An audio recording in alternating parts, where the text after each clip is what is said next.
শুভ সকাল বন্ধুরা, রূপবাণী লাইফস্টাইলে সবাইকে আরও একবার স্বাগত জানিয়ে আজকের ভিডিওটা এখান থেকে শুরু করছি। যেহেতু বৃহস্পতিবার, তাই সকাল সকাল চান সেরে রেডি হয়ে পড়েছি আলপনা দিতে। একটু পরেই ঠাকুরমশাই এসে যাবে, তাই এদিকে আলপনাগুলো দিয়ে রেখে ঠাকুরের জোগাড় করে নিচ্ছি।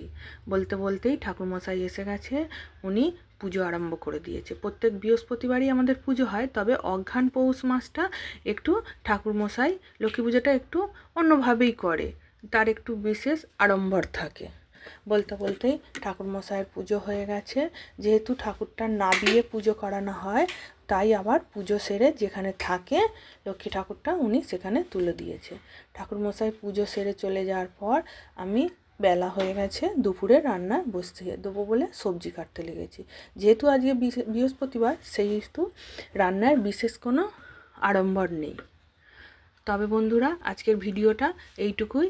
যদি ভালো লাগে তো লাইক করো, কমেন্ট করো, শেয়ার করো অ্যান্ড সাবস্ক্রাইব করো। টাটা।